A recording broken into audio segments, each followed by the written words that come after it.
L'apôtre Pierre exhorte ses frères à croître dans la grâce et dans la connaissance de notre Seigneur et Sauveur Jésus-Christ. 2 Pierre 3,18. À mesure que les enfants de Dieu croissent en grâce, ils obtiennent une intelligence de plus en plus claire de sa parole. Ils discernent dans ces pages sacrées des lumières et des vérités toujours nouvelles. C'est l'expérience qu'a pu faire l'Église de Jésus-Christ de tous les temps, et c'est celle qu'elle fera jusqu'à la fin. Le sentier des justes est comme la lumière resplendissante, dont l'éclat va croissant jusqu'au milieu du jour. Proverbe 4,18.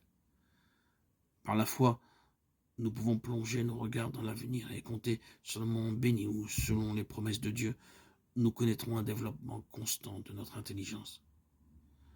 Les facultés humaines seront alors unies à la sagesse divine et toutes les puissances de notre être mises en contact direct avec la source de la lumière. Nous pourrons nous réjouir à la pensée que tout ce qui, dans les voies de Dieu, nous a angoissés ici-bas, sera alors éclairci. Les choses difficiles à comprendre seront expliquées, et là où notre intelligence bornée ne découvre aujourd'hui que confusion, nous constaterons l'harmonie la plus parfaite.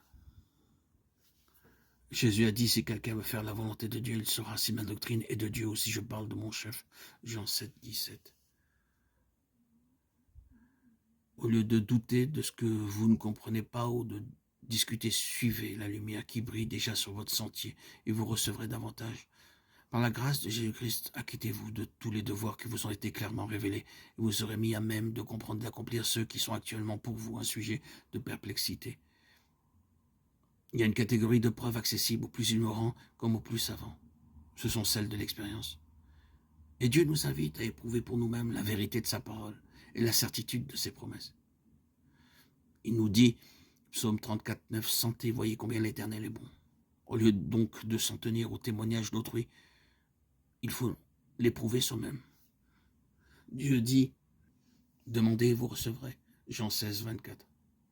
Ces promesses s'accompliront. Elles n'ont jamais failli. Et elles ne failliront jamais.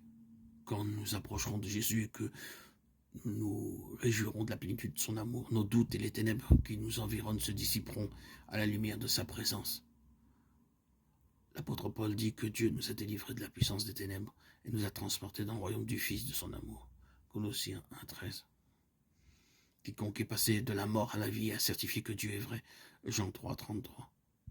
Il peut dire, j'avais besoin de secours et je l'ai trouvé en Jésus. Il a été pourvu à tous mes besoins. La fin de mon âme a été apaisée. Maintenant, la Bible est pour moi la révélation de Jésus-Christ. Me demandez-vous pourquoi je crois en Jésus? Parce qu'il est pour moi un divin sauveur. Et pourquoi je crois à la Bible? Parce que j'y ai trouvé la voix de Dieu, parlant à mon âme. Nous pouvons avoir en nous-mêmes le témoignage que la Bible est la vérité, que Jésus est le Fils de Dieu. Nous savons que nous ne suivons pas des fables habilement conçues. Aujourd'hui, nous voyons au moyen d'un miroir d'une manière obscure, mais alors nous verrons face à face. Aujourd'hui, je connais en partie, mais alors je connaîtrai comme j'ai été connu. 1 Corinthiens 13, 12.